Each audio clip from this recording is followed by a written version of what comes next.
One of the ladies said, when she finally opened her heart again, she realized, wow, I was raised by monsters, and then I became one. That was her realization. Nobody told her to think that. She just saw what happened to her. Now, hello and welcome to the Pacific Channel, where you learn about the law of attraction, how to manifest anything you want, meditation, and more. In this video, Dr. Joe Dispenza talks about how you are not the victim of your genes, why energy healing techniques such as EMDR and EFT work so well, why people who overcome themselves doing the work with meditation don't want to change their past at all, and the choices you have if you are stuck in a dysfunctional family right now. You are not the victim of your genes. It's the environment that signals the genes. This is called epigenetics. Dr. Bruce Lipton and Dr. Joe Dispenza talk about this all the time. He gives the example of a mother and her baby and how the baby cells respond to those negative feelings of the mother. If the mother's angry or frustrated or upset, it can affect the baby. Most of us have been born into dysfunctional families, or we end up in dysfunctional relationships. So what can we do about it? Dr. Joe talks about a couple healing modalities which can help, one is called EMDR and the other is called EFT. And he talks about how both of these modalities or healing techniques can deal with the programs that are stored in the body.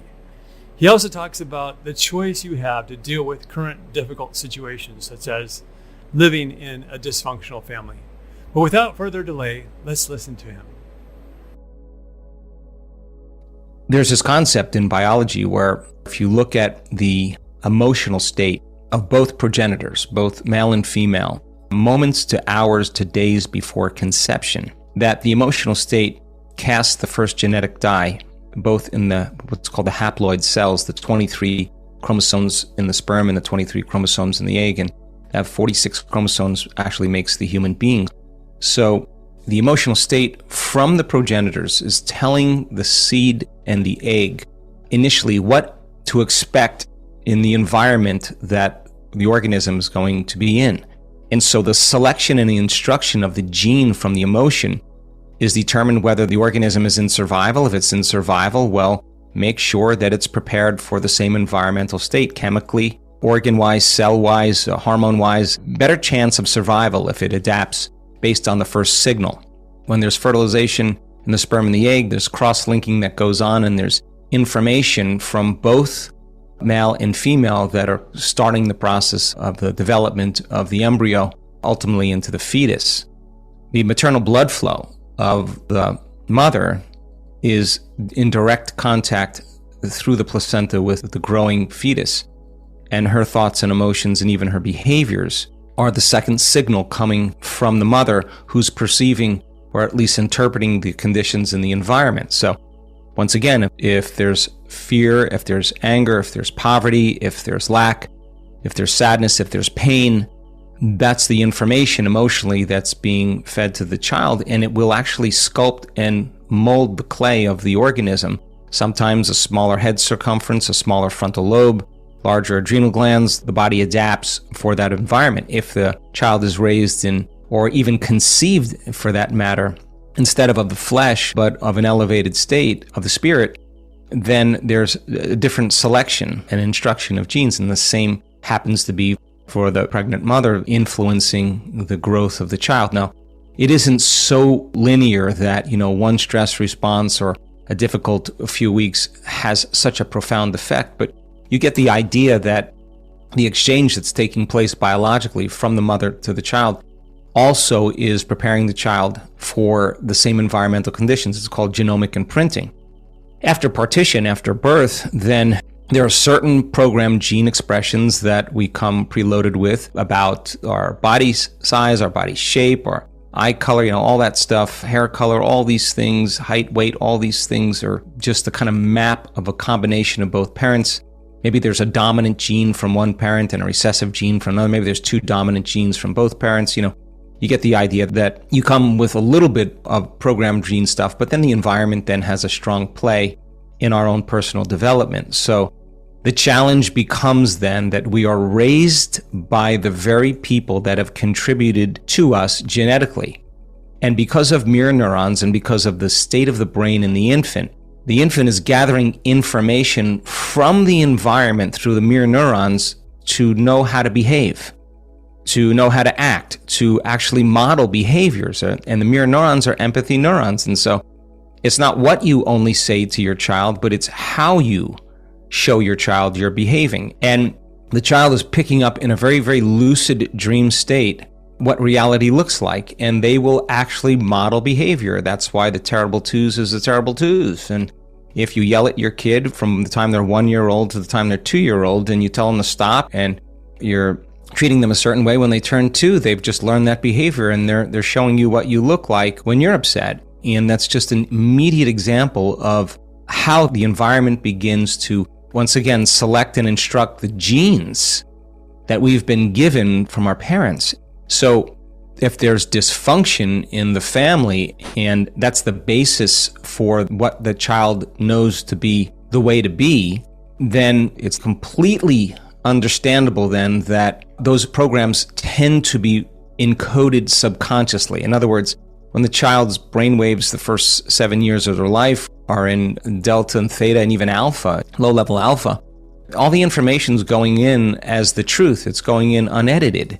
And that's what starts the first layer of programs that we have as children. So the interpretation of love through the two or one person that's raising the child, combined with some really unhealthy behaviors. And because it's combined with some very unhealthy behaviors, we think that's normal. As an example, we did this amazing program in a prison in Mexico City in the center of one of the worst parts of Mexico City. And when I say worst, I mean it as the worst. And in a women's prison, and I think there were between 30 and 40 women there, and there were horrible conditions, and we sent two of some really special people to go in there, and of course they could have been in survival as well, but they overcame their environment beautifully. And one of the ladies said, she finally opened her heart again. She realized, wow, I was raised by monsters, and then I became one. That was her realization. Nobody told her to think that. She just saw what happened to her.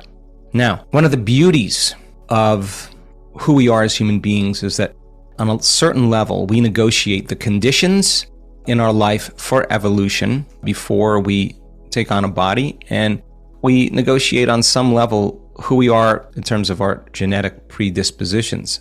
And so we got to start somewhere.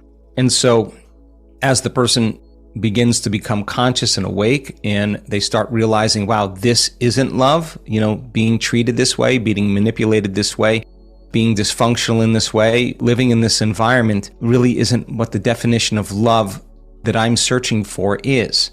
That doesn't mean you just start thinking positively and you don't address the issue. Now, I'm going to answer the question now that I've given the basis foundation in two ways. There are great therapies in energy psychology, and Liz, who's on this call, happens to know a lot about this because she runs the organization in France, and things like EMDR, things like EFT, body talk, these things that are dealing somatically with the program subconsciously that's stored in the body, has produced tremendous changes in people's cortisol levels, tremendous changes in their health, tremendous changes in their memory of the event or the past without the emotional charge.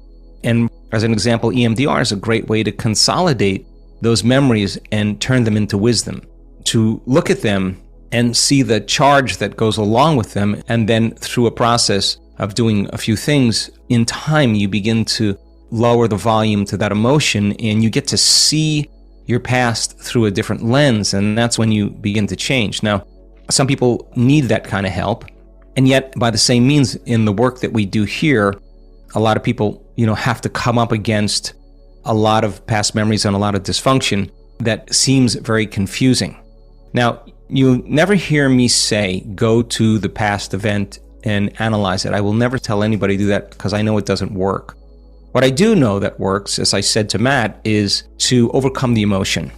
And I can tell you from just interviewing people that were in dysfunctional households and dysfunctional families, abusive relationships, abusive parents, violated in all kinds of ways, that had all kinds of health conditions, that were suicidal, that had night terrors, the whole bit.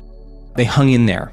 And when they thought they were doing their meditation wrong because all of this was coming up, they were actually doing it right. And when you open that door between the conscious mind and the subconscious mind, a lot of times you open up Pandora's box, and people would rather just not sit through it to see what's on the other side. And yet people would say it was the worst feeling I've ever had in my life. And I just thought about all those times that I did the work and I hadn't missed a day and I was going to give up. And I just thought, oh my God, I'm just going to go one more time. I'm just going to go a little further.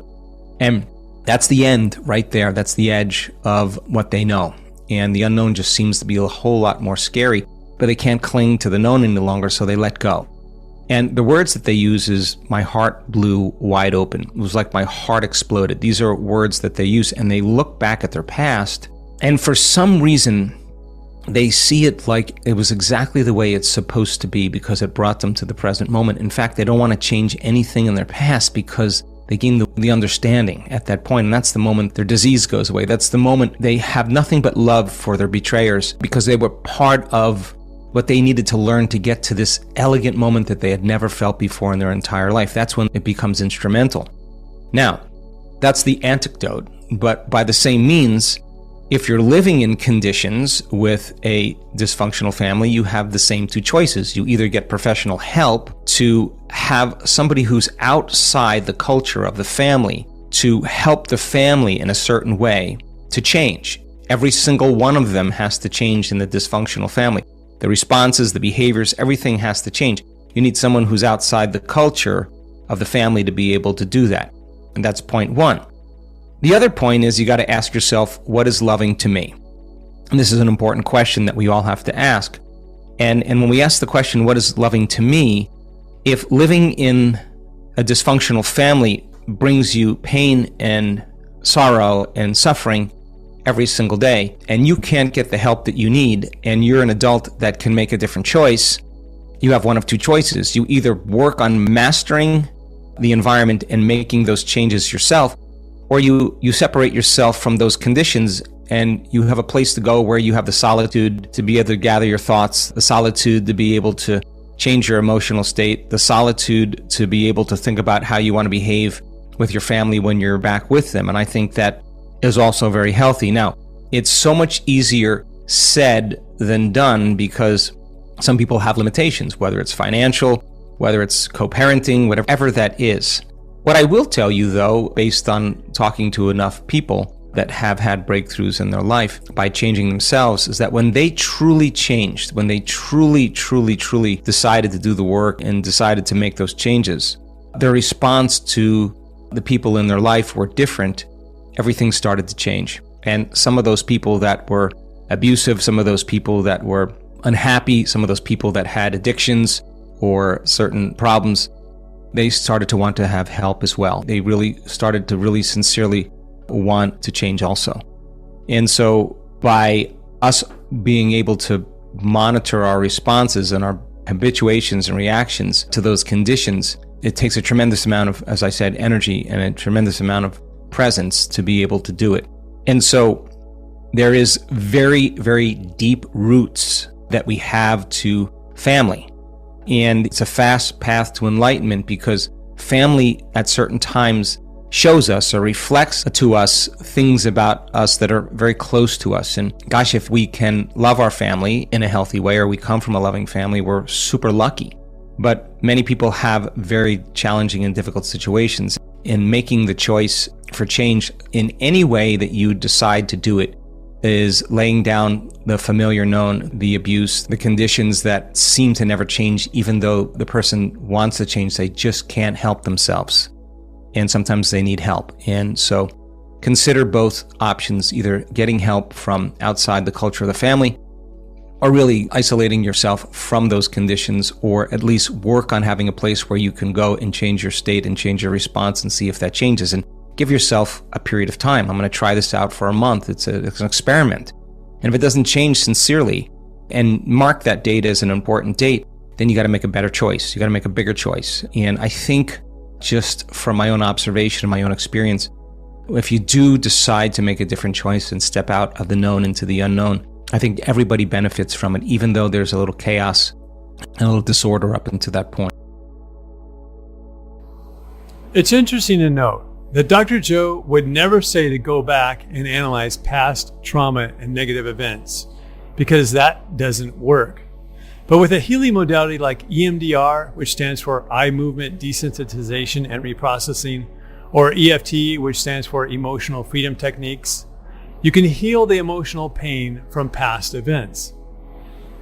EFT is about the mind-body connection. So every negative event from the past has an emotional charge to it.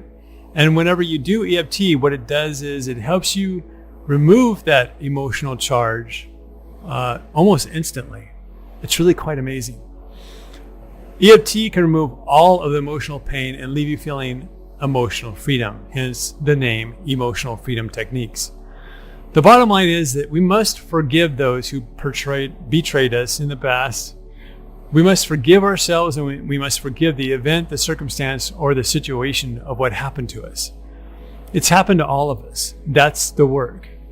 You wouldn't be the person who you are now without those bad events.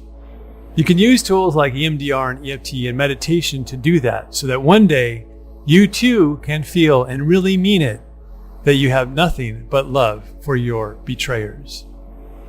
If you like this video, please hit the like button and subscribe. And if you feel like leaving a comment below, please do so. And now go out and create a great day or night. Thank you.